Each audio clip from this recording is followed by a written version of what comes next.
Sir, ഈ മാനസികജന്യ രോഗങ്ങൾ എന്തൊക്കെയാണ്? ഓക്കെ, നല്ല ചോദ്യമാണ്. നമുക്ക് സൈക്കോ സൊമാറ്റിക് ഡിസീസസ്, സൈക്കോ എന്ന് പറയുമ്പോഴത്തേക്ക് മനസ്സ്, മനസ്സ്. സൊമാറ്റിക് എന്ന് പറയുമ്പോൾ ശരീരത്തിൽ വരുന്നത്. അപ്പോൾ മനസ്സിൽ നിന്നും ശരീരത്തിൽ വരുന്ന അസുഖങ്ങൾ എന്തൊക്കെയാണ്? ഒരുപാടുണ്ട്. എനിക്ക് തോന്നുന്നു പിന്നെ മെജോറിറ്റി 80% മാനസികജന്യ രോഗങ്ങളാണ്, സൈക്കോസൊമാറ്റിക് ഡിസീസാണ്. അത് നമുക്കിപ്പോൾ എടുക്കുകയാണെങ്കിൽ വളരെ കോമൺ ആയിട്ട് കാണുന്നതാണ് ഈ ഇറിറ്റബിൾ ബൗൾ സിൻഡ്രോം, IBS എന്നൊക്കെ പറയുന്നത്.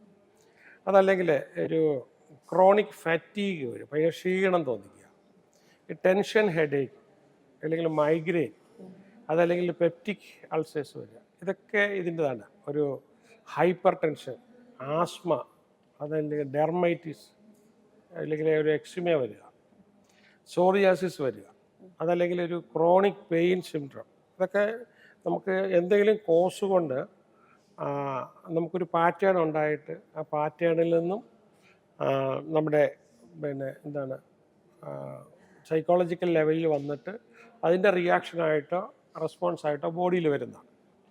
അതുപോലെ തന്നെ ഈ ഹാർട്ട്, ചില ആൾക്കാർക്ക് ഭയങ്കരമായിട്ട് പാൽപിറ്റേഷൻസ് വരിക, ചങ്കിടിപ്പ്. അതുപോലെ തന്നെ നമുക്ക് വരുന്നതാണ് റുമറ്റോയിഡ് ആർത്രൈറ്റിസ്.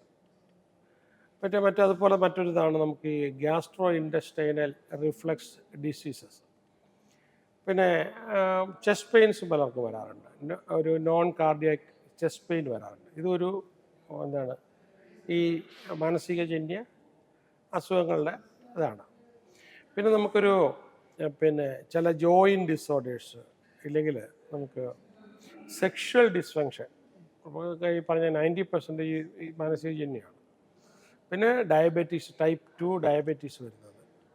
പിന്നെ അൾസറേറ്റീവ് കൊളൈറ്റീസ് വരാം, ക്രോണിക് ബാക്ക് പെയിൻ വരാം, ഒത്തിരി പേർക്കുണ്ട്.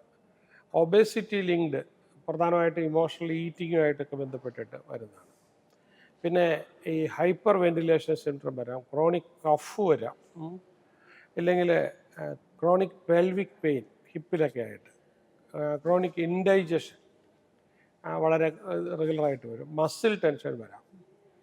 പിന്നെ മസിൽ ടെൻഷൻ വന്നിട്ട് നമുക്ക് വോയിസ് ഡിസോർഡർ വരാം. അതുപോലെ തന്നെ പെരിഫറൽ ന്യൂറോപ്പതി, ദേഹത്ത് നീറ്റലും ഒക്കെ പോലെ ഒക്കെ തോന്നും. പിന്നെ നമുക്ക് ആസിഡ് റിഫ്ലക്സ് വരും, പ്രധാനമായിട്ട് സ്ട്രെസ് വരുമ്പോൾ അത് ഇൻഡ്യൂസ്ഡ് ആണ്. പിന്നെ ഈ പ്രീ മെനിസ്ട്രൽ സിംറ്റംസ് വരാം, പാനിക് അറ്റാക്സ് വരാം. പാനിക് അറ്റാക്ക് ചില ആൾക്കാർക്ക് സഹിക്കാൻ പറ്റില്ല, പക്ഷെ അതൊന്നും ആരും മരിച്ചിട്ടില്ല, പക്ഷെ നമ്മൾ മരിച്ചു പോകുന്നൊരു പേടി അപ്പം തന്നെ വരും. പിന്നെ വളരെ ക്രോണിക്കായിട്ട് ഇൻസോമാനിയ, ഉറക്കം കിട്ടാതെ വരാം. അപ്പോൾ റെസ്റ്റ്ലെസ് ലെഗ് സിൻഡ്രോം, അല്ലെങ്കിൽ എപ്പിഗാസ്ട്രിക് പെയിൻ സിൻഡ്രോം, ഇങ്ങനെ വരും. പിന്നെ ഈ ക്രോണിക് നെക്ക് ആൻഡ് ഷോൾഡറിൽ ഒക്കെ പെയിൻ അത് വരാം. പിന്നെ ഈ ഫങ്ഷണൽ ന്യൂറോളജിക്കൽ സിംറ്റം ഡിസോർഡർ വരാം, അതല്ലെങ്കിൽ ഒരു ബേണിങ് മൗത്ത് സിംറ്റംസ് വരാം. പിന്നെ അതല്ലെങ്കിൽ നമുക്ക് ഈ സ്കിന്നിൽ വരാവുന്ന ഡിസോർഡേഴ്സ് ഉണ്ട്. അതല്ലെങ്കിൽ നമുക്ക് ക്രോണിക്കായിട്ട് റൈനൈറ്റിസ്, മൂക്ക് ഒലിപ്പുമൊക്കെ ആയിട്ട്. ഇനി സൊമാറ്റിക് സിംറ്റം ഡിസോർഡേഴ്സ്, അല്ലെങ്കിൽ ഫങ്ഷണൽ മൂവ്മെൻറ്റ് ഡിസോർഡേഴ്സ് വരാം. അതല്ലേ പിന്നെ വരാവുന്നത് നമുക്ക് ക്രോണിക് സൈനസൈറ്റിസ്, അത് വരാം. അതുമല്ലേ നമുക്ക് ഈ ഗ്യാസ്ട്രിക് ഇൻഡസ്റ്റൈനൽ ഡിസോർഡേഴ്സ് ആയിട്ട് നമുക്ക് വരാം. അതല്ലെങ്കിൽ നമുക്ക് പെട്ടെന്ന് ഒരു ദിവസം വോയിസ് ലോസ് ഒക്കെ നമുക്ക് ഈ പറഞ്ഞ സൈക്കോസൊമാറ്റിക്കിൻ്റെതായിട്ട് വരാം. അതല്ലെങ്കിൽ നമുക്ക് ഒരു കാര്യമില്ലാതെ എഡിമ വരിക, അപ്പോൾ വരാം. അല്ലെങ്കിൽ ക്രോണിക് നോസിയ വരാം, ചില ആൾക്കാർക്ക് അങ്ങനെയാണ്. ഈ അൾസർ ഇല്ലാതെ തന്നെ ഉള്ള സ്റ്റൊമക്ക് പെയിൻ ചിലർക്ക് വരും. ചിലർക്ക് വരുന്നത് ഒരു ഈ ഡെർമൈറ്റിസ് വരും, സ്കിന്നൊക്കെ ചൊറിച്ചിലും ഒക്കെ ആയിട്ട് വന്ന്. പിന്നെ ഒരു ഫങ്ഷണൽ അബ്ഡോമിനൽ പെയിൻ വരാം. ഈ ഫാൻറ്റം ലിംബ്, ഇവൻ മുറിച്ച് കളഞ്ഞ കാല് മുറിഞ്ഞു പോയ ഭാഗത്തിന് പോലും നമുക്ക് വേദന വരാം. എൻഡോമെട്രിയോസിസ് വരാം, ആൻഡ് ഫങ്ഷണൽ വിഷ്വൽ ഡിസ്റ്റർബൻസസ് വരാം. അതുപോലെ തന്നെ നമുക്ക് ബ്ലോട്ടിങ് സ്റ്റൊമക്കിൻ്റെ, അല്ലെങ്കിൽ ഫങ്ഷണൽ കോൺസ്റ്റിപ്പേഷൻ വരാം. ഈ ഫങ്ഷണൽ മെമ്മറി ഡിസോർഡേഴ്സ്, ചിലപ്പം പെട്ടെന്ന് മറന്നു പോവുക. പിന്നെ ഈ ഫങ്ഷണൽ യൂറിനറി ഇഷ്യൂസ് വരാം, അല്ലെങ്കിൽ ഹൈപ്പർ അസിഡിറ്റി സിൻഡ്രം വരാം, ആങ്സൈറ്റി ഇൻഡ്യൂസ് സെറ്റിംഗ്, പെട്ടെന്ന് ദേഹം അങ്ങ് വേർക്കും ആങ്സൈറ്റി വരുമ്പോഴേ. ഇങ്ങനെയുള്ള നമ്മൾ നോക്കുമ്പോൾ ഒരു നോൺ കാർഡിയക് സിങ്കോപ്പി, പെട്ടെന്ന് നമ്മൾ ബോധം കെട്ട് മറിഞ്ഞു വീഴാം. ഇനി അതും അല്ലെങ്കിൽ ന്യൂറോജനിക് ബ്ലാഡർ ഡിസ്ഫങ്ഷൻ വരാം. അതല്ലെങ്കിൽ ഒരു ഫങ്ഷണൽ പാരാലിസിസ് ഓർ വീക്ക്നെസ് നമുക്ക് വരാം. അങ്ങനെ വോയിസ് നഷ്ടപ്പെടുന്നതായിട്ടും ട്രമേഴ്സ് വരുന്നതായിട്ടും, അതല്ലെങ്കിൽ നമുക്ക് പെയിനായിട്ടും സീസേഴ്സ് വരാം ചിലപ്പോൾ നമുക്ക്. അതല്ലെങ്കിൽ നമുക്ക് അക്യൂട്ട് സ്ട്രെസ്സിൻ്റെ ഭാഗമായിട്ട്, പിന്നെ സ്ലീപ്പ് ഡിസോർഡേഴ്സ്, ഇങ്ങനെയുള്ള ഈവൻ നമ്മുടെ മോഡേൺ ചില ക്യാൻസറുകൾ പോലും ഈ ഒരു സൈക്കോസൊമാറ്റിക് കൊണ്ട് നമുക്ക് ഉണ്ടാക്കുന്നതാണ്. അപ്പം അങ്ങനെ ഇത് പ്രധാനമായിട്ടും വരുന്നത് നമ്മൾ നമ്മുടെ ചുറ്റുപാടുകളോട് നമ്മൾ എങ്ങനെയാണോ പ്രതികരിക്കുന്നത്, റിയാക്ഷൻസും ഒക്കെയാണ്. അപ്പോൾ ഇതിൽ നമുക്ക് ചെയ്യാനായിട്ട് ഏറ്റവും പറ്റുന്നത്, വളരെ അക്യൂട്ടായിട്ട് ഇഷ്യൂ ഉണ്ടെങ്കിൽ തീർച്ചയായിട്ടും നമുക്കൊരു സൈക്കാട്രിസ്റ്റിൻ്റെ മെഡിസിൻ, നമ്മൾ കിടന്ന് കഷ്ടപ്പാട് അനുഭവിക്കുന്ന കഴിഞ്ഞാൽ നല്ലതാണ്. പക്ഷേ നമുക്ക് ചുറ്റുമുള്ള എൻവയറമെൻറ്റിൻ്റെ പ്രോബ്ലം കൊണ്ടാണ് നമുക്കിത് വരുന്നതെന്നുണ്ടെങ്കിൽ സൈക്കോളജിയുടെ ഹെൽപ്പ്, നമ്മുടെ attitude towards that can be change. പിന്നെ ഈ മൈൻഡ് പവറിൻ്റെ ഒരു ഇതിൽ നോക്കുവാണെങ്കിൽ നമുക്ക് ശരിക്കും പറഞ്ഞു കഴിഞ്ഞാൽ ഈ പല അസുഖങ്ങളും നമുക്ക് കണ്ടിന്യൂസ് ആയിട്ടുള്ള മെഡിറ്റേഷൻ കൊണ്ട്, ഒരു 90 days ഒക്കെ മെഡിറ്റേഷൻ കൊണ്ട് നമുക്ക് പലതും നമുക്ക് ആ ഒരു കോസ് പിന്നെ കാണില്ല, അതിൻ്റെ റീസൺ തന്നെ നഷ്ടപ്പെട്ടു പോയിട്ടുണ്ടാകും. ഓക്കെ, അപ്പോൾ ഇത് ക്ലിനിക്കലി പ്രൂവണാണ്, ലോകം മുഴുവൻ പ്രൂവണാണ്. അപ്പോൾ നമ്മൾ തന്നെ കൊടുക്കുന്നത് ഈ പിന്നെ ഇങ്ങനെയുള്ള അസുഖങ്ങൾക്ക് നമ്മൾ കണ്ടിന്യൂസ് ആയിട്ട് മെഡിറ്റേഷൻ കൊടുക്കും. ഡോക്ടേഴ്സ് ഇപ്പോൾ മെഡിസിൻ എടുക്കുന്നുണ്ടെങ്കിൽ കണ്ടിന്യൂ ചെയ്യാൻ പറയും. ആ മെഡിസിൻ കണ്ടിന്യൂ ചെയ്യാം, അതിൻ്റെ ഒപ്പം തന്നെ നമ്മൾ കണ്ടിന്യൂസ് ആയിട്ട് മെഡിറ്റേഷൻ എടുക്കാൻ പറയും. മെഡിറ്റേഷൻ എടുക്കുന്ന കൂട്ടത്തിൽ നമ്മൾ ഈ മൈൻഡിനെ കാമാക്കാൻ പറ്റിയ കുറച്ച് കാര്യങ്ങളും കൂടെ പഠിക്കണം. കാരണം കാണുന്ന സിറ്റുവേഷനോടെല്ലാം കയറി റിയാക്ട് ചെയ്യാതിരിക്കാനായിട്ട് നമ്മൾ വളരെ കാമായിരിക്കാനും കൂടെ പഠിക്കണം.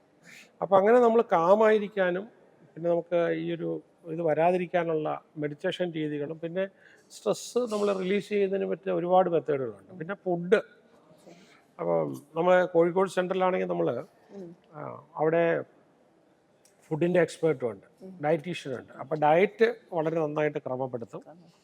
രണ്ടാമതായിട്ട് മെഡിറ്റേഷൻ ശരിക്കും ക്രമപ്പെടുത്തും. അപ്പോൾ വരുന്ന ഓരോ പേഷ്യൻറ്റിനും അപ്പോൾ അവരിൽ പഠിക്കാനുള്ള സമയം കിട്ടുന്നില്ലെങ്കിൽ അവരുടെ പ്രശ്നത്തിൽ ചേരുന്ന മെഡിറ്റേഷൻ നമ്മുടെ എക്സ്പേർട്സ് റെക്കോർഡ് ചെയ്ത് കൊടുക്കും. അപ്പോൾ അത് അവർക്കൊരു 90 ദിവസം ഉപയോഗിക്കുമ്പോഴത്തേക്ക് മിക്കവാറും അപ്പം ഓൾറെഡി മരുന്നെടുക്കുന്നുണ്ട്, അതെല്ലാം കണ്ടിന്യൂ ചെയ്യാം. ഇത് രണ്ടും കൂടാതെ അപ്പം ഒന്ന് ഈ മെഡിറ്റേഷനും സ്ട്രെസ് എലിമിനേറ്റ് ചെയ്യുന്ന ടെക്നിക്സ് ഉപയോഗിക്കുകയും ചില ഹീലിംഗ് മൊഡാലിറ്റീസ് ഉപയോഗിക്കും. അപ്പോൾ അതുമൊക്കെ ഉപയോഗിച്ചിട്ട് പിന്നെ നമ്മൾ ചെയ്യുന്നത് ഈ ന്യൂട്രീഷ്യൻ തെറാപ്പിയോടെ ചെയ്യും. ഇതിൽ ന്യൂട്രീഷ്യൻ്റെ കുറവ് കൊണ്ട് ഡിസീസ് വരുന്നുണ്ടെങ്കിൽ അപ്പോൾ അതുകൂടെ കൊടുക്കും. അപ്പോൾ ഈ പറഞ്ഞ ഹീലിംഗ് ത്രൂ മെഡിറ്റേഷൻ, അതുപോലെ ചില ആൾക്കാർക്ക് അവിടെ സൈക്കോളജിസ്റ്റ് ഉണ്ട്, കൗൺസിലിംഗ് കൊടുക്കും. സൈക്കോളജിയിൽ കൗൺസിലിംഗ് കൊടുത്ത് മെഡിറ്റേഷൻസ് പഠിപ്പിച്ച് മൈൻഡ് പവർ മെത്തേഡ്, രോഗത്തിൽ നിന്ന് എങ്ങനെ പുറത്തേക്ക് വരാം എന്നുള്ള മൈൻഡ് പവർ മെത്തേഡും പഠിപ്പിച്ച് എന്നിട്ട് ഫൈനലി ചില കേസിനകത്ത് നമുക്ക് പിന്നെ എന്താണ് മോഡേൺ മെഡിസിൻ്റെ ഡോക്ടേഴ്സിനെ വീണ്ടും കാണേണ്ടതുണ്ട്. അപ്പോൾ ന്യൂട്രീഷ്യൻ്റെ ഇതും മോഡേൺ മെഡിസിൻ്റെ ഡോക്ടർ തന്നെയാണ്. അപ്പം ബ്ലഡ് ചെക്ക് ചെയ്തിട്ട് എന്തെങ്കിലും കുറവുകളുണ്ടെങ്കിൽ അതിന് പറ്റിയ സാധനങ്ങൾ, അതിന് പറ്റിയ ന്യൂട്രീഷ്യൻ സപ്ലിമെൻറ്റ് പുറത്തുനിന്ന് എബ്രോഡിൽ നിന്ന് വരുത്തി അതും അവർക്ക് കൊടുക്കും. അപ്പം 3 വിധത്തിലാണ്. ഒന്ന്, അവിടെ സ്ട്രെസ്സിൻ്റെ കാരണം ഇല്ലാതാക്കുക. 2, കൃത്യമായിട്ട് മെഡിറ്റേഷൻ, അതിനെ പറ്റിയ മെഡിറ്റേഷൻസ്. 3, ഫുഡിൽ നല്ലപോലെ മോഡിഫൈ ചെയ്യുക. 4, അവർക്ക് ആവശ്യമുള്ള എക്സസൈസ് ഹാബിറ്റാക്കുക. 5-മത്തതാണ് നമ്മൾ ന്യൂട്രീഷൻ തെറാപ്പി. 5 കാര്യങ്ങളാണ് ഇങ്ങനെ ചെയ്യേണ്ടത്. അപ്പോൾ 5 കാര്യങ്ങൾ ഒന്നിച്ച് ചെയ്യുമ്പോഴാണ് നമുക്കൊരു പേഷ്യൻറ്റിനെ, പിന്നെ ഒരു വളരെ പിന്നെ പ്രശ്നങ്ങളുള്ളവരാണെങ്കിൽ, ആരോഗ്യ പ്രശ്നങ്ങളുണ്ടെങ്കിൽ മോഡേൺ മെഡിസിൻ കണ്ടിന്യൂ ചെയ്യാൻ പറയും. ഇവിടെ ഇതിൻ്റെ കോഴ്സ് തന്നെ നമ്മൾ എടുത്തതിനേക്കുമായിട്ടും കളയും. ഓക്കെ, അപ്പോൾ ഇതൊരു ഇൻ്റഗ്രേറ്റഡ് മെത്തേഡാണ്. അവർ ട്രീറ്റ് ചെയ്തുകൊണ്ടിരിക്കുന്ന കാര്യങ്ങളെല്ലാം ചെയ്യാം, ഒന്നും കുറയ്ക്കേണ്ട കാര്യമില്ല. അതെല്ലാം ചെയ്യാം. അതിൻ്റെ കൂടെ ഈ മുമ്പേ പറഞ്ഞ പ്രധാനമായിട്ടും മെഡിറ്റേഷൻ, ജീവിത രീതികൾ മാറ്റുക, ഫുഡ് മാറ്റുക, റെസ്റ്റ് എടുക്കുക, ആവശ്യത്തിന് കയറി ആവശ്യമില്ലാത്തടത്തെല്ലാം ഉടക്കുന്നതിന് പോലെ ലെറ്റ് ഗോ, റിലേഷൻഷിപ്പ് വീട്ടിൽ സ്മൂതൻ ചെയ്യുക. അപ്പോൾ സൈക്കോളജി ഹെൽപ്പും ഉണ്ടാവും. അപ്പോൾ അത് കഴിഞ്ഞിട്ടാണ് നമ്മൾ ഈ ഒരു സംഭവം അവിടെ കൊടുത്ത ആൾക്കാർ. അപ്പോൾ അത് ഒരു ഈ ശാശ്വതമായൊരു പരിഹാരമായിട്ടാണ് നമ്മൾ സൈക്കോസൊമാറ്റിക് ഡിസീസസിന് വളരെ വളരെ ഒരു ശാശ്വതമായ പരിഹാരമായിട്ടാണ് നമ്മൾ കണ്ടിരിക്കുന്നത്. അപ്പോൾ അതിൻ്റെ ആദ്യത്തെ ഒരു ഇതായിട്ടാണ് നമ്മൾ കോഴിക്കോട് ഇങ്ങനെ ഒരു സ്ഥാപനം തുടങ്ങിയത്. ഇപ്പോൾ ധാരാളം പേര് അവിടെ വന്നത്. കോഴിക്കോട് എവിടെയാണ്? കോഴിക്കോട് മലാപ്പുറം, നമ്മുടെ സാർ ഹോസ്പിറ്റലിന്റെ പേരൊന്ന് പറയോ? ഹോസ്പിറ്റലിന്റെ പേരൊന്ന് പറയോ?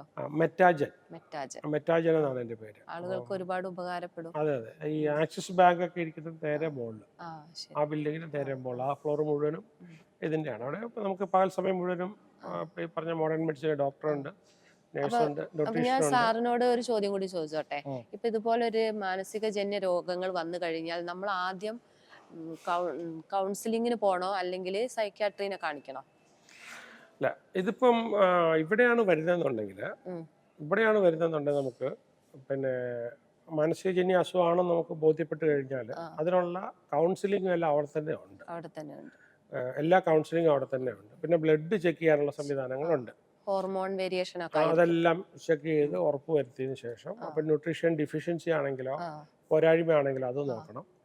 പിന്നെ യൂത്ത് നിലനിർത്താനായിട്ട് നോക്കുന്ന ഒരുപാട് പേരുണ്ട്. അതാണ് ഏറ്റവും പ്രധാനപ്പെട്ട ഗിഫ്റ്റ്. നല്ലൊരു കാര്യമാണ്. അതെ, സൗന്ദര്യം നിലനിർത്തുക, യൂത്ത് നിലനിർത്താനായിട്ട് ഒക്കെ ആയിട്ട്. അപ്പം അതിനുമെല്ലാം നമുക്ക് അപ്പം ഇത് പറഞ്ഞു കൊടുത്തിട്ട് ഇത് കാണിച്ചു കൊടുത്തതിന് ശേഷമാണ് അവർ പിന്നെ അടുത്ത മെഡിറ്റേഷന് വേണ്ടിയിട്ട് വിടുന്നതും. ഫുഡ്, ഹെൽത്തി ഫുഡ്, പിന്നെ എക്സസൈസ്, അതിന്റെ കാര്യങ്ങളും എല്ലാം പറഞ്ഞു കൊടുത്ത് ഒരു ടോട്ടൽ വെൽനസ് ആണ് നമ്മൾ അവിടെ ചെയ്യുന്നത്. അത് അവിടെ താമസിച്ചുകൊണ്ടാണോ ചെയ്യുന്നത്? അല്ല, താമസിക്കാൻ അവിടെ സൗകര്യമില്ല.